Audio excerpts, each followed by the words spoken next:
सभी मेरे प्यारे साथियों को नमस्कार। तो देखो साथियों, हम रोजाना चर्चा करते आ रहे हैं पशु परिचय भर्ती की जो मोस्ट इंपोर्टेंट क्वेश्चन है उस पर है। तो देखो साथियों, लगभग आज 25 तारीख हो चुकी है, मैं भूल चुका हूँ। तो कोई दिक्कत वाली बात नहीं, तारीख को हम छोड़ते हैं, तारीख से हमें कोई मतलब नहीं है। अभी तो 1 दिसंबर आने वाली है, लगभग 25 तारीख हो चुकी है साथियों। ओके, मुझे पता है, लेकिन फिर भी चलो 25 तारीख हो चुकी है, आज साइड में लगा देता हूँ मैं। ओके, राजस्थान का सामान्य ज्ञान पर चर्चा करेंगे साथियों, और सामान्य ज्ञान इतिहास आता है उस पर देखेंगे साथियों। ओके, सारी क्वेश्चन आपको जो क्वेश्चन आएंगे उसमें देखने को मिल जाएंगे साथियों। लेकिन बहुत सारे साथी क्या कहते हैं कि आप देखकर पढ़ा नहीं सकते हो। देखो साथियों, मैं इसलिए एक भाई ने कमेंट किया है, नाम नहीं बताना चाहता हूँ, चलो उसको छोड़ो, क्यों नाम नहीं बता रहा उसका मैं। उसने किया है कि आप देखकर नहीं पढ़ा सकते हो। देखो भाई, मैं उत्तर इसलिए लिखता हूँ, उत्तर क्यों लिखता हूँ, उत्तर इसलिए लिखता हूँ ताकि जो कोई भी साथी मेरे साथ पीडीएफ मांगे तो डायरेक्ट पीडीएफ में उसको उत्तर भी मिल जाए साथियों। इसलिए नहीं तो यदि आपकी डिमांड है कि आप मुझे बिना उत्तर के बताओ साथियों, तो मैं बिना उत्तर के आपको प्रोवाइड करवा दूंगा साथियों। ओके, पीडीएफ, क्योंकि पीडीएफ दोबारा एडिट नहीं हो पाता है साथियों, इसलिए क्योंकि टाइम नहीं मिल पाता है साथियों। इसी कारण से मैं आपकी जो मेरा था क्लास से होगी साथियों 500 क्वेश्चन वाले 2 दिन, इसलिए उस पर मैं आप चर्चा करता, वो मैं आपको बताऊँगा। इसीलिए कि उसके ऊपर जो सवाल है प्रश्न है वो क्रिएट कर रहा हूँ साथियों, इसलिए आजकल टाइम नहीं मिल पाता है साथियों। यदि आपकी जो डिमांड है मुझे कमेंट बॉक्स में जरूर बता देना साथियों। चलो शुरू करते हैं क्लास को। क्लास शुरू करने से पहले छोटी सी रिक्वेस्ट है साथियों कि यदि आप चैनल पर नए आए तो चैनल को सब्सक्राइब करना है साथियों, और जो वीडियो देख रहे हैं उसको लाइक करना है, शेयर करना, कमेंट भी आपको जरूर बताना है साथियों। आपकी जो राय है वो बताना मुझे। अगला पहला क्वेश्चन है कि आज़ादी से पहले राजस्थान का क्षेत्र कहलाता था, यानी कि आज़ादी से पहले जो राजस्थान का क्षेत्र है साथियों वो क्या कहलाता था। बिल्कुल सभी साथियों को पता होगा कि आज़ादी से पहले क्या कहलाता था, तो वो कहलाता था राजपुताना साथियों। क्या कहलाता था? राजपुताना नहीं, राजपुताना कहलाता था। ओके, अरे भाई, ओके, राजपुताना कहलाता था। ओके, मिसप्रिंट हो जाती है साथियों, बहुत सारी कहते हैं कि पढ़ाना नहीं आता है। देखो साथियों, यदि मैं आपको ज़बरदस्ती नहीं करता हूँ, आप मुझे वीडियो देखोगे नहीं देखो, यदि आपको अच्छी लगी क्लास तो देख रहा करो साथियों। ओके, अगला दूसरा क्वेश्चन यहाँ पर दिया गया है कि राजस्थान के इतिहास के प्रणेता कहे जाते हैं। तो राजस्थान के प्रणेता सभी को पता है कि जो कर्नल टोड है उसको हमारे राजस्थान का जो प्रेरणा वो कहते हैं। ओके, अगला क्वेश्चन है, तीसरा नंबर का क्वेश्चन है मेरे प्यारे साथियों कि राजस्थान में पाई जाने वाली ताम्रपाषाण संस्कृति कौन सी है। तो ताम्रपाषाण संस्कृति और आहड़ संस्कृति और कालीबंगा संस्कृति दोनों बहुत इंपॉर्टेंट क्वेश्चन है साथियों। दोनों जो संस्कृति हैं उससे क्वेश्चन आपके लगभग आपके ज़्यादा भी नहीं तो 3 क्वेश्चन आएंगे साथियों। ओके, इससे संबंधित अगला क्वेश्चन है कि राजस्थान का वह स्थल जो हड़प्पा को तांबे की वस्तुओं की आपूर्ति करता है वो कौन सा स्थल हो जाएगा साथियों। तो वो स्थल हो जाएगा आपके सामने गणेश्वर। कौन सा स्थान हो जाएगा? गणेश्वर स्थान हो जाएगा।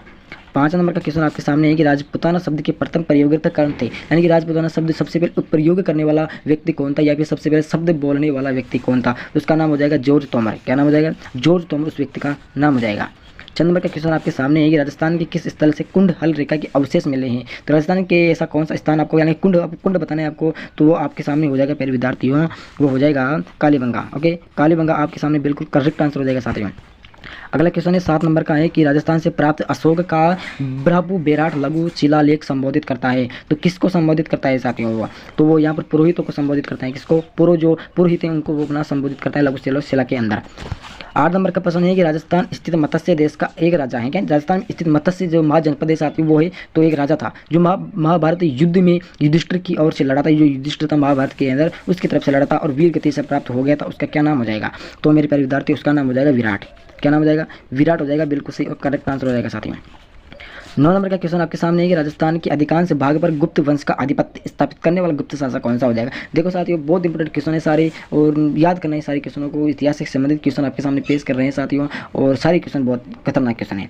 उनके पशु परीक्षा की दृष्टि से 1 दिसंबर से आपकी एग्जाम होने वाली है। तो इसमें बताना है कि जो भाग पर, यानी कि अधिकांश भाग पर गुप्त आदित्य स्थापित करने वाला गुप्त शासक कौन था, तो उसका नाम हो जाएगा चंद्रगुप्त। ओके, कौन सा? जो चंद्रगुप्त का जो शासक था वो हो जाएगा इसके अंदर। अगला 10 नंबर का क्वेश्चन आपके सामने है कि राजस्थान का वह स्थल जो पशुपालन का प्राचीनतम साक्ष्य प्रस्तुत करता है। आगे पशुपालन से संबंधित क्वेश्चन है। ओके, राजस्थान का वह स्थल जो पशुपालन का प्राचीन साक्ष्यन के सबूत प्रस्तुत करता है, साक्ष्यन के सबूत प्रस्तुत करता है। तो इसके अंदर आपका उत्तर हो जाएगा भागौर। ओके, कौन सा उत्तर हो जाएगा? भागौर हो जाएगा।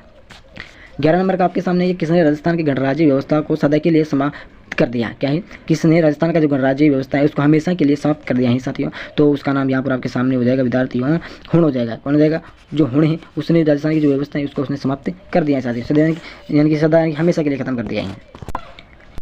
अगला क्वेश्चन है साथियों आपके सामने, अगला 12 नंबर का क्वेश्चन है साथियों कि महाजनपदों में से राजस्थान में महाजनपद थे, यानी कि पूरे कितने जनपद थे साथियों? पूरा 16 जनपद हैं। उनमें से महाजनपद में राजस्थान में स्थित महाजनपद कितने हैं, यानी कि कौन सा जनपद है राजस्थान के अंदर स्थित है साथियों?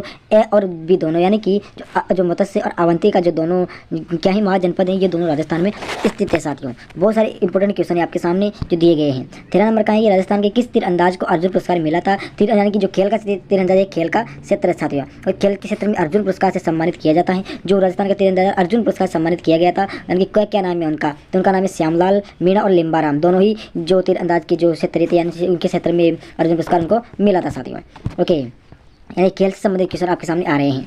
14 नंबर का क्वेश्चन है कि राजस्थान में खेल जगत का सर्वोच्च सम्मान दिया जाता है। राजस्थान में खेल जगत यानी कि खेल की जगत में सबसे अच्छा और सबसे मस्त जो सम्मान दिया जाता है, सर्वोच्च सम्मान, वो कौन सा होगा साथियों? तो राजस्थान खेल रत्न अवार्ड होगा। कौन सा? खेल रत्न अवार्ड है, जो बहुत इंपॉर्टेंट क्योंकि खेल क्षेत्र में दिया जाता है साथियों ये। अगला है राजस्थान में लिम्बाराम प्रसिद्ध हैं, बहुत इंपॉर्टेंट क्वेश्चन है साथियों। तीरंदाजी के लिए गुण प्रकार किसी प्रकार से क्वेश्चन आ सकता है, तो तीरंदाजी के लिए वो फेमस है साथियों। अगला क्वेश्चन है 16 नंबर का है कि जो मास्को ओलंपिक 1980 ईस्वी में राजस्थान की ओर से भारतीय महिला ओलंपिक टीम का प्रतिनिधित्व किया था, उसका क्या नाम है? तो उसका नाम हो जाएगा प्यारे विद्यार्थी, ये दोनों कहने का मतलब है सुनीता पुरी और वर्षा सोनी, जो दोनों ही महिला हॉकी टीम की प्रतिनिधित्व करती है, यानी कि जो उसका दायित्व उनका कर्तव्य निभाती है वो, ये इंपॉर्टेंट है। अगला है कि मेजर जो राज्यवर्धन सिंह राठौर का संबंध कौन से खेल से संबंध रखते थे, वो यानी कौन सा खेल खेला करते थे साथियों? तो उसका हो जाएगा निशानेबाजी। किसका? जो निशानेबाजी था उससे उनका संबंध था साथियों। ओके, सही क्या? बिल्कुल सही हो जाएगा साथियों। अगला क्वेश्चन आपके सामने पेश किया जा रहा है 18 नंबर का है कि वह नदी जो कभी राजस्थान की मरुभूमि में प्रवाहशील थी पर बाद में सूख गई, यानी कि राजस्थान की ऐसी कौन सी नदी है साथियों जो पहले बहुत ही तेज गति से बहा करती थी, उसमें पानी हुआ करता था, लेकिन वो बाद में सूख गई साथियों? तो उसका नाम हो जाएगा आपके सामने, उसका नाम हो जाएगा दृश्यवती और सरस्वती। क्या है? दृश्यवती और सरस्वती दोनों नदी बाद में सूख गई थी। जो गंगा नदी है वो वर्तमान कभी ये सूखती नहीं है साथियों। ओके, कभी सूखती नहीं है, हमेशा बहती रहती है, चाहे कम हो जाए पानी, लेकिन हमेशा पानी इसमें रहता है। अगला है कि राजस्थान के किस क्षेत्र में कभी मत्स्य देश के राजा विराट की राजधानी विराटनगर थी? राजस्थान का क्षेत्र है, उसके अंदर जो विराट राजा, जो राजस्थान का जो मत्स्य देश था उसका राजा का नाम था विराट था, उसकी राजधानी विराटनगर थी। तो उसका क्या कौन सा भाग था साथियों? तो उसका आंसर हो जाएगा जयपुर का जो दक्षिणी भाग था वो इसका आंसर हो जाएगा, यानी कि उसकी राजधानी थी। 20 नंबर का क्वेश्चन है कि राजस्थान में मिलने वाले प्राक हड़प्पा स्थल, यानी कि राजस्थान में ऐसे कौन से जो प्राक हड़प्पा स्थल मिलते हैं साथियों? तो उसका नाम यहाँ पर हो जाएगा सी, यानी कि ए और बी, सोती और कालीबंगा। देखो साथियों, यहाँ पर ए और बी दोनों आ रही हैं, दो क्वेश्चन, तो ये मत समझना आपकी ए और बी आने पर आपका आंसर आपके बिल्कुल सही हो जाएगा। देखो साथियों, घूम फिरा कर क्वेश्चन पूछते हैं, इस प्रकार से दे देते हैं साथियों, आपको थोड़ा दिमाग लगाना है। अगला है कि किस नदी को ऋग्वेद में सबसे पवित्र नदी माना? ऋग्वेद सबसे पुराना वेद, आपसे पूछ ले जाए कि सबसे पुराना वेद कौन सा हो जाएगा, आपको टिक लगा देना ऋग्वेद। ओके, ऋग्वेद और सबसे क्या पुराना वेद है साथियों? ओके, 4 वेद होते हैं। ओके, 4 में से आपको सबको याद रखना है, तो हो जाएगा सरस्वती। ओके, सरस्वती में सबसे पवित्र ऋग्वेद को माना है विद्यार्थियों। 4 वेदों का नाम हो जाएगा आपके सामने, आप फिर कहोगे कि सर को नहीं आता है। ऋग्वेद हो जाएगा, सामवेद हो जाएगा, और ऋग्वेद सामवेद, अथर्ववेद हो गया, एक का नाम है भूल गया साथियों। ओके, ऋग्वेद सामवेद अथर्ववेद, और एक का नाम शायद दिमाग में नहीं आ रहा है, उसका नाम बोल गया, एक बार कंफर्म कर लेना आप। अगला है कि सिकंदर महान के आक्रमण के कारण पंजाब से राजस्थान में स्थानांतरण करने वाली जातियाँ कौन सी है? तो स्थानांतरण का मतलब समझे, सिकंदर महान के आक्रमण के कारण पंजाब से, तो स्थानांतरण का मतलब वहाँ पंजाब से राजस्थान में वहाँ चली गई थी साथियों, तो उस जाति का नाम हो जाएगा आपके सामने पेश किया जा रहा है। तो ये सभी कहने का मतलब सेवी है, अर्जुनायन व योधे हैं और मालव हैं, ये तीनों जातियाँ हैं जो पंजाब से राजस्थान में चली गई थी, जो सिकंदर का आक्रमण हुआ था साथियों, उसके समय की बात चल रही है। अगला है कि राजस्थान में खेलों के विकास के लिए नेहरू युवा केंद्र की स्थापना कौन से सन के अंदर की गई थी प्यारे विद्यार्थियों? तो उसका सन किया गया था 14 नवंबर 1972 को उसके स्थापना की गई थी। इसके नेहरू युवा केंद्र की स्थापना की गई थी खेल के विकास के लिए। राजस्थान की बात कर रहे हैं हम यहाँ पर। अगला क्वेश्चन है कि राजस्थान में खेलों के विकास तथा खिलाड़ियों को उचित अवसर यानी कि अच्छा अवसर देने, प्रोत्साहन की आगे बढ़ावे के लिए प्रदान करने के उद्देश्य से राजस्थान राज्य क्रीड़ा परिषद गठन कब किया गया? राज्य क्रीड़ा यानी कि खेल परिषद गठन किया गया था साथियों। तो उसका कब किया गया था विद्यार्थियों? तो वो किया गया था 1957 के अंदर, 1957 जो सन है उसके अंदर इसकी स्थापना की गई थी विद्यार्थियों, किसकी? राज्य क्रीड़ा की। अगला है कि राजस्थान में बास्केटबॉल की शुरुआत कौन से सन के अंतर्गत हुई थी विद्यार्थी? सभी को याद रहना चाहिए। तो इसकी शुरुआत हुई थी 1948 को। कब हुई थी? 1948 की जो बास्केटबॉल है उसकी शुरुआत हो चुकी थी राजस्थान के अंदर साथियों। ओके, अगला क्वेश्चन है मेरे प्यारे विद्यार्थियों कि राजस्थान का राजकीय खेल कौन सा है? आपसे पूछ ले जाएगी राजस्थान का राजकीय खेल कौन सा है, बहुत सारे करके आएंगे हॉकी, लेकिन हॉकी गलत हो जाएगा विद्यार्थियों, यहाँ पर बास्केटबॉल आएगा। ओके, राजकीय बुरा राष्ट्रीय खेल नहीं पूछ रहे हैं यहाँ पर। ओके, राष्ट्रीय खेल आपसे पूछे तो आपको हॉकी बताना है, और यदि राजकीय खेल बताना है तो बास्केटबॉल बताना है साथियों। अगला क्वेश्चन आपके सामने है कि राजस्थान में खेलकूद का सम्मान यहाँ पर सामान कहाँ बनता है? सम्मान का यहाँ पर सम्मान में सामान है यहाँ पर। ओके, सामान कहाँ पर बनता है साथियों? ओके, मिसप्रिंट हो जाती है, इसके लिए मुझे माफ करना साथियों। चलो कोई बात नहीं। अगला क्वेश्चन है हनुमानगढ़ में बनता है, यानी कि जो राजस्थान में खेलकूद का जो भी सामान बनता है, किसी प्रकार की चाहे बॉल हो चाहे गेंद हो चाहे अलग प्रकार की जो भी चीज़ें टेबल टेनिस, वो सभी हनुमानगढ़ जिले के अंदर बनते हैं साथियों। अगला है राजस्थान में क्रिकेट का प्रारंभ हुआ था, यानी कि जो क्रिकेट है उसका प्रारंभ कौन से जिले के अंदर हुआ था साथियों? वर्तमान में जिला है तो जिले के अंदर पूछ लिया जाए तो अजमेर जिला ने ये संभाग है साथियों। आपसे इस बार पूछ सकता है राजस्थान में क्रिकेट का प्रारंभ कौन से संभाग में होगा, संभाग दे देगा, उस प्रकार से आपसे पूछ सकता है साथियों। अगला है कि राजस्थान में अर्जुन पुरस्कार के सामान कौन सा पुरस्कार है? सम्मान, यहाँ पर सम्मान है, सम्मान सम्मान कौन सा पुरस्कार दिया जाता है, यानी कि अर्जुन पुरस्कार के सम्मान के लिए तो वो पुरस्कार दिया जाता है महाराणा प्रताप पुरस्कार। बहुत इंपॉर्टेंट क्वेश्चन है जो खेल की दृष्टि से बहुत ही बड़ा है, शायद सबसे बड़ा रत्न होगा शायद मेरे हिसाब से। बिल्कुल सही रत्न है महाराणा प्रताप। इस प्रकार से बहुत सारे हैं जो दृष्टि से इंपॉर्टेंट रहते हैं। अगला है कि राजस्थान सरकार ने खेल रत्न पुरस्कार की स्थापना कौन से सन के अंतर्गत की थी विद्यार्थी है, तो वो की गई थी 1994 में। कब की थी? 1994 में की गई थी। अगला क्वेश्चन है आपके सामने 31 नंबर का है कि राजस्थान के लिम्बाराम ने किस खेल में अंतर्राष्ट्रीय ख्याति प्राप्त की थी? बिल्कुल 3 बार क्वेश्चन आ चुके हैं, 3 अंदाजे में की थी। कितने बार चुके हैं? 3 बार क्वेश्चन आ चुके हैं और घूम फिर कर आपके सामने क्वेश्चन आ रहा है साथियों। ओके, अगला है कि राजस्थान में सती प्रथा सर्वप्रथम कन्या वध रोकने का प्रयास किया था, तो सबसे पहले कौन से जिले में किया गया था साथियों? तो वो किया गया था कहाँ पर किया गया था? तो मेरे हिसाब से लगभग बिल्कुल सही होगा जयपुर जिले में। ओके, वर्तमान में जयपुर भी एक जिला बन गया है साथियों। ओके, अगला क्वेश्चन देखेंगे हम। 33 नंबर का क्वेश्चन आपके सामने पेश किया जा रहा है कि राजस्थान के एकीकरण यानी कि एकीकरण अलग होना। ओके, एकीकरण के सप्तम चरण के 7वें चरण में किन क्षेत्रों को सम्मिलित किया गया, यानी कि 7वां चरण हुआ था उसके समय, तो उसको किया गया था, किसको किया था? अजमेर तथा आबू को सम्मिलित किया गया था। किसके अंदर किया था? 7वें चरण में जो राजस्थान का एकीकरण हो रहा था उस समय। अगला क्वेश्चन आपके सामने पेश किए जाएंगे राज्य प्रमुख के पद को राज्यपाल का पदनाम दिया गया है। पहले राज्य प्रमुख का वर्तमान के अंदर राज्यपाल का नाम दिया गया है, तो कौन से सन के अंदर इसको बदला गया है? तो 1956 से राज्य प्रमुख बदला गया है साथियों। ओके, अगला क्वेश्चन है 35 नंबर का। व्रत राजस्थान का प्रधानमंत्री यानी कौन है? तो पहले की बात चल रही है, तो व्रत यानी कि पहले पुराने समय का राजस्थान का प्रधानमंत्री के बारे में बात करें तो उसका क्या नाम हो जाएगा? हीरालाल शास्त्री। ओके, सबसे पहले हीरालाल शास्त्री भारत के राजस्थान के मुख्यमंत्री रहते हैं साथियों।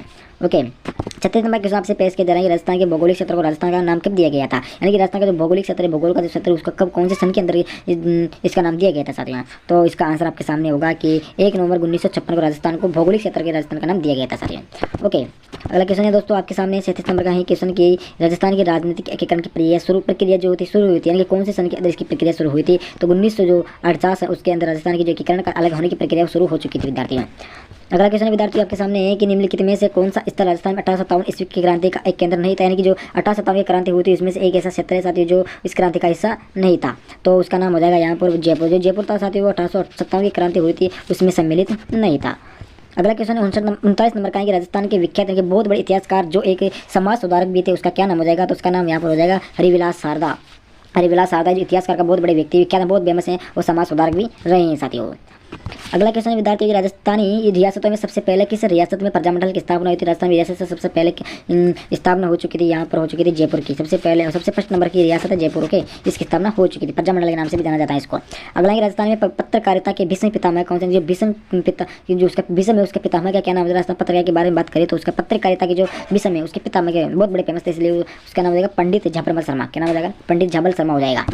ओके, अगला क्वेश्चन आपके सामने हो जाएगा कि राजस्थान में 1857 की विद्रोह की शुरुआत कहाँ से हुई थी, यानी कि कौन से छावनी से हुई थी? तो वो हो जाएगा यहाँ पर देवली छावनी से। ओके, देवली छावनी थी, वहाँ से शुरू हो चुकी थी। बिल्कुल गलत हो जाएगा, इसका आंसर बिल्कुल नसीराबाद छावनी से हुई थी। ओके, नसीराबाद छावनी से इसकी शुरुआत हो चुकी थी 1857 की विद्रोह की क्रांति का।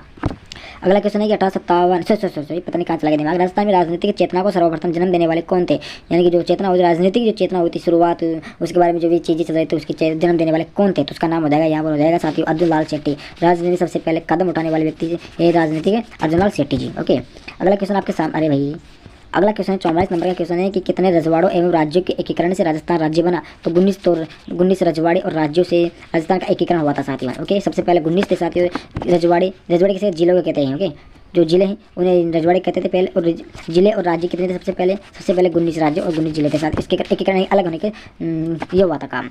अगला है कि वर्धा में राजस्थान सेवा संघ की स्थापना की गई थी। जो वर्धा है कोई देश क्षेत्र होगा तो वहाँ पर सेवा की संघ की स्थापना की गई थी विद्यार्थियों वर्धा क्षेत्र के, तो उसका नाम यहाँ पर हो जाएगा साथियों 1919 में। 1919 सन हुआ था उसके वर्धा के अंदर राजस्थान सेवा संघ की स्थापना शुरू कर दी गई थी। अगला है कि मेवाड़ प्रजामंडल की स्थापना किसके द्वारा की गई थी और उसका क्या नाम हो जाएगा? तो उसका नाम हो जाएगा यहाँ पर साथियों माणिक्यलाल वर्मा। क्या नाम हो जाएगा? माणिक्यलाल वर्मा ने सबसे पहले मेवाड़ की स्थापना की थी। ओके, अगला प्रजामंडल स्थापना नहीं की थी। ओके, अलग है वो मैटर अलग है, प्रजामंडल की बात हो रही है यहाँ पर। अगला है कि वीर भगत समाज किसने स्थापित किया था? जो वीर भगत समाज है उसकी स्थापना यहाँ पर की गई थी पहले विद्यार्थी विजय सिंह पति वर्तमान का भगत सिंह किसको? नरेश मीणा जो अभी देवली से चुनाव लड़ा हुआ था साथियों वो हार चुका है साथियों। चलो कोई बात नहीं है, जे हार जीतते थे राजनीति का खेलने से। विजय सिंह पति थी वीर समाज के संस्थापक। अगला क्वेश्चन है कि स्वतंत्रता संग्राम सेनानी एवं शहीद सागरमल गोपा कहाँ के निवासी थे? ओके, स्वतंत्रता संग्राम सेनानी थे और जो शहीद सागरमल गोपा थे वो एक ही जगह के निवासी थे, दोनों एक ही जगह के निवासी थे, लेकिन उसका क्षेत्र का क्या नाम हो जाएगा? तो उस क्षेत्र का नाम यहाँ पर हो जाएगा पहले विद्यार्थियों जैसलमेर के दोनों ही निवासी रहे थे विद्यार्थियों। अगला 49 नंबर का क्वेश्चन है कि लॉर्ड हार्डिंग संधि स्वीकार करने वाला प्रथम राजधानी राज्य कौन सा था? तो उसका नाम हो जाएगा यहाँ पर करौली क्षेत्र बहुत प्रसिद्ध स्थान है साथियों। ओके, बहुत ही प्रसिद्ध है। ओके, अगला 50 नंबर का क्वेश्चन आपके सामने पेश किया जा रहा है विद्यार्थियों की 1857 में आहोवा में किस ब्रिटिश पॉलिटिकल एजेंट की हत्या की गई? 1857 हुआ था, और जो पॉलिटिकल एजेंट की हत्या की गई थी उसका क्या नाम हो जाएगा? तो उसका नाम यहाँ पर हो जाएगा साथियों कैप्टन मॉन्क मैसन। ओके, कैप्टन मॉन्क मैसन था साथियों उसका नाम। अगला क्वेश्चन आपके सामने पेश किया जा रहा है 51 नंबर का, राजस्थान की किस नदी को वन की आशा यानी कि जंगल की आशा के नाम से जाना जाता है? जंगल की आशा क्यों कहते हैं? क्योंकि ये जंगल की प्यास बुझाती है साथियों। ओके, तो उस नदी का क्या नाम हो जाएगा? तो उस नदी का नाम है बनास नदी। जो बनास नदी है बिल्कुल टोंक से बहकर जाती है साथियों, और ये वनों से होकर जाती है। बहुत सारे वन का मतलब कहने का मतलब ये होता है कि जो पेड़ पौधे उनके बीचों में से होकर निकलती है साथियों। टोंक में स्थित है साथियों बनास नदी। बहुत इंपॉर्टेंट क्वेश्चन, मैं टोंक जिले से आता हूँ, मुझे गर्वित मुझसे तो गर्व हो रहा है कि मैं जो बनास नदी है वो बिल्कुल जंगल की आशा के नाम से भी जाना जाता है। अगला है कि राजस्थान राज्य स्थापित दिवस, यानी कि राजस्थान का स्थापित दिवस है, सभी को याद रहना चाहिए। राजस्थान के रहने वाले सभी मेरे प्यारे विद्यार्थियों को 1 नवंबर को राजस्थान का दिवस मनाया जाता है विद्यार्थियों। ओके, अगला क्वेश्चन आपके सामने है कि राजस्थान के उत्तर में कौन सा राज्य है? राजस्थान के जो उत्तर है उसके अंदर कौन सा जिला हो जाएगा? तो पंजाब जिला, बिल्कुल पंजाब जिला है, राज्य है जो उत्तर में स्थित विद्यार्थियों है। अगला 54 नंबर का है कि राजस्थान का राजकीय वृक्ष आपके सामने पूछ लिया जाएगी। राजस्थान का राजकीय पशु वृक्ष क्या नाम हो जाएगा? तो खेजड़ी हो जाएगा साथियों। इसको गाँव वाले क्या कहते हैं? केजड़ी कहते हैं। ओके, खेजड़ी हो जाएगा, नियम मत करिएगा ना आप, क्या नियम करिएगा जाओ। अगला है कि क्षेत्रफल के अनुसार राजस्थान का भारत में कौन सा स्थान हो जाएगा? तो बिल्कुल अच्छा क्वेश्चन पूछा है यहाँ पर, तो वो हो जाएगा साथियों 1 नंबर। ओके, प्रथम स्थान में क्षेत्रफल के अनुसार राजस्थान भारत में 1st नंबर पर है साथियों। अगला क्वेश्चन है कि राजस्थान का सबसे बड़ा भाग कौन सा है? मरुस्थल है कि पठारी क्षेत्र है कि पहाड़ी क्षेत्र है कि मैदानी क्षेत्र हो जाएगा साथियों? तो वह हो जाएगा मरुस्थल। जो मरुस्थल है साथियों वो 1st नंबर पर है, क्यों? क्योंकि सबसे बड़ा भाग है राजस्थान में सबसे ज़्यादा मरुस्थली क्षेत्र स्थित है साथियों। अगला क्वेश्चन आपके सामने है कि राजपूताना शब्द का सर्वप्रथम प्रयोग किसने किया था? सबसे 1st नंबर का क्वेश्चन आपके सामने था कि राजपूताना शब्द का प्रयोग सबसे पहले किसने किया था विद्यार्थियों? तो जॉर्ज तोमर ने किया था विद्यार्थियों। ओके, तो आपके सामने पूरे 57 क्वेश्चन कंप्लीट हो चुके हैं। जो बाकी क्वेश्चन आपके साथ इतिहास से संबंधित क्वेश्चन है, ये भी इतिहास से संबंधित क्वेश्चन थे। आगे जो क्वेश्चन आएंगे, अब जो नीचे अभी बताऊंगा, इतिहास और भूगोल से संबंधित क्वेश्चन आ रहे हैं आपके सामने। शायद इतिहास से संबंधित 10 क्वेश्चन है, भूगोल से संबंधित क्वेश्चन एक चीज़ और रहेगी, उसमें 7 क्वेश्चन है साथियों, तो उसको भी देख लेते हैं। ये रही कि महाराणा प्रताप की मृत्यु किस वर्ष में हुई? तो बहुत इंपॉर्टेंट क्वेश्चन है साथ है कि महाराणा प्रताप की मृत्यु के बारे में पूछते हैं। 1857 आपको बताना है, 97 में बताना है। अगला है कि झालावाड़ की जो स्वतंत्र रियासत वो किसने कब स्थापित की थी? तो ये झाला मदन सिंह ने 1838 के अंदर स्थापित की थी विद्यार्थी। अगला क्वेश्चन है कि राजस्थान में गट्टौर की छतरिया किस राजवंश के द्वारा स्थापित की गई थी? तो ये कछवा के द्वारा स्थापित की गई थी। 4था नंबर का है कि शासकों की यज्ञोगाथा वाले शिलाला को क्या कहते हैं? तो उनको प्रस्तुति कहते हैं। क्या कहते हैं? प्रस्तुति। अगला है कि बापा रावल का मूल नाम क्या था? तो उनका नाम था कक्काल भोज। क्या नाम था? कक्का काल भोज। ओके, कक्काल भोज था। ओके, यहाँ पर ज़्यादा लग गया शायद मेरे हिसाब से। अगला क्वेश्चन आपके सामने है कि सवाई जयसिंह को मुगल सम्राटों द्वारा कुल कितनी बार मालवा सूबे का सूबेदार नियुक्त किया गया था? सूबेदार कौन होता है? जो फौजी होते हैं उनके जो सूबेदार होते हैं उनको कहते हैं। 3 बार। कितनी बार किया था? 3 बार किया गया था। अगला 7 नंबर का क्वेश्चन है कि नाथ द्वार में श्री नाथ जी की मूर्ति को किसने प्रतिष्ठित किया रहा था? तो राजा राज सिंह ने कराया। किसने? राजा राज सिंह ने। अगला है कि 1572 ईस्वी में अकबर ने जोधपुर किसको सुप्रबद्ध किया था? तो बीकानेर के राय सिंह ने सुप्रबद्ध करने की उसको सौंपा था साथियों। ओके, अगला क्वेश्चन है 9 नंबर का क्वेश्चन आपके सामने पेश किया जा रहा है मेरे साथियों कि जोधपुर के जो निकटी ओसिया में स्थित मंदिर समूह किस राजवंश की देन है? तो प्रतिहार वंश की देन का मतलब है कि स्थापित किया था साथियों। हर प्रकार के क्वेश्चन आपको समझा रहा हूँ साथियों। अगला है कि सर टॉमस रो किस वर्ष राजस्थान आया था? तो 1615 के अंदर राजस्थान के अंदर सर टॉमस रो आ चुके थे साथियों। अगला क्वेश्चन राजस्थान का भूगोल से संबंधित क्वेश्चन आपके सामने पेश किया जा रहा है कुछ कि राजस्थान में निम्न में से कौन से जिले मुख्यतः भीड़ प्रभावित है? कहीं राजस्थान में जो निम्न में से कौन से जिले हैं जो भीड़ प्रभावित करते हैं? तो कोटा, सवाई माधोपुर, धौलपुर भीड़ करते हैं। अगला है कि निम्न में से किस जिले की सीमा मध्य प्रदेश से नहीं लगती है? तो डूंगरपुर जिला एक ऐसा है साथी जिसकी सीमा मध्य प्रदेश से नहीं लगती है। तीसरा है कि बांसवाड़ा डूंगरपुर के मध्य भूभाग को किस नाम से जाना जाता है? तो उसके बीच को मेवाल के नाम से जाना जाता है। बहुत सारे मेवाल भी कहते हैं। ओके, तो ऐसे मेवाल कहते हैं, लेकिन मेवाल कोई बात नहीं है।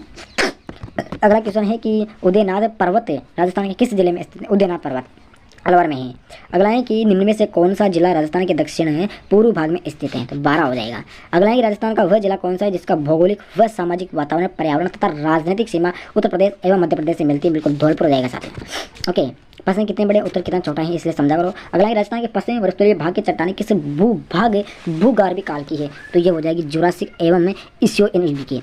अगला है 8 नंबर का है कि रेगिस्तानी क्षेत्र में निम्न कारागारों से गिरी प्लाया जिले क्या कहलाती है? तो खड़ीन कहलाती है जिले। ओके, 9 नंबर का है कि आकड़वुड फोसिल पार्क किस प्राकृतिक भूभाग में स्थित है? तो उत्तर पश्चिमी वर्षोत्तरीय भाग में स्थित है। 10 नंबर का क्वेश्चन है कि राजस्थान का क्षेत्रफल में सबसे बड़ा राष्ट्रीय उद्यान कौन सा है? यहाँ पर उद्यान गलत है, उद्यान इस प्रकार से आता है। तो रणथंभौर राष्ट्रीय पार्क स्थित है साथियों, जो सवाई माधोपुर के स्थित है। ओके, रणथंभौर सवाई माधोपुर कहाँ पर स्थित है? सवाई माधोपुर के अंदर स्थित है साथियों। और जिला पूछ लिया आपसे, तो आपको टोंक जिला बताना है। ओके, अगले क्वेश्चन आपके जिसे राजस्थान की राजनीति से संबंधित क्वेश्चन आपके सामने पेश हैं कि राजस्थान में जिला आयोजन समिति में कितने सदस्य होते हैं? तो 25 सदस्य होते हैं। कितने सदस्य होते हैं मेरे प्यारे साथियों? 25 सदस्य। दूसरा है कि जिला आपदा प्रबंधन प्राधिकरण का अध्यक्ष कौन होता है? तो जिला कलेक्टर होता है। वर्तमान में मेरा जो जिला है यानी कि आपदा प्रबंधन प्राधिकरण है, तो मेरा जो भी कुछ यही कौन है? सौम्य झा है साथियों। जो टॉम जिले से देख रहे हैं, सौम्य आपको झा लिखना है। अगला है कि राज्य लोक सेवा आयोग के सदस्य अपना इस्तीफा किसे सौंपते हैं? राज्यपाल को सौंपते हैं। बिल्कुल इंपॉर्टेंट क्वेश्चन है सारे। 4 नंबर का क्वेश्चन आपके सामने है कि 2017 के राष्ट्रपति चुनाव में राजस्थान विधानसभा के एक सदस्य का मत मूल कितना था? तो 129 था। अगला है कि उपखंड अधिकारी के अधीन, मत मूल का मतलब समझ रहे हो ना, यानी कि जो एक सदस्य तो मत मूल यानी कि अभी विधानसभा से होती है तो कितना? 97 नंबर, 95 नंबर, इसीलिए उस विधानसभा सदस्य का मत मूल था 129 नंबर का। अगला 5 नंबर का क्वेश्चन है उपखंड अधिकारी के अधीन प्रत्येक तहसील में प्रशासन एवं भू राजस्व आदि की देखरेख कौन करता है? तहसीलदार करता है सारे। अगला क्वेश्चन है राजस्थान लोक सेवा आयोग के अध्यक्ष को निलंबित किया जा सकता है, तो उसका क्या नाम है? राजस्थान के राज्यपाल द्वारा किया जाता है। अगला क्वेश्चन है 7 नंबर का है कि राजस्थान में विधानसभा के सदस्य के लिए न्यूनतम आयु क्या है? तो राजस्थान में के सदस्य के लिए न्यूनतम आयु 25 वर्ष है। अगला है कि जिला स्तर पर राज्य सरकार की आंख, कान एवं भावों का कार्य कौन करते हैं? तो जिलाधीश करता है साथियों। ओके, तो आपने सामने कितने क्वेश्चन हो चुके हैं? लगभग पूरे 57 question plus 10 question plus 10 question plus 8 question, यानी कि 10 वाले कितने क्वेश्चन हो चुके हैं साथियों? 60 प्लस 10 70 प्लस 80 प्लस 80 के अंदर कितनी जोड़े? 83, तो लगभग आपके सामने हो चुके हैं 84-85 क्वेश्चन आपके पास हो चुके हैं साथियों। 85 क्वेश्चन हो चुके हैं। सभी दोस्तों से निवेदन है कि सारे क्वेश्चन को अच्छी प्रकार से याद करें। आपकी रोजाना क्लास चलेगी तो सभी दोस्तों से निवेदन है कि क्लास लाइक करना, शेयर करना, कमेंट करना है और चैनल को सब्सक्राइब जरूर करना है साथियों। सभी दोस्तों को जय भारत।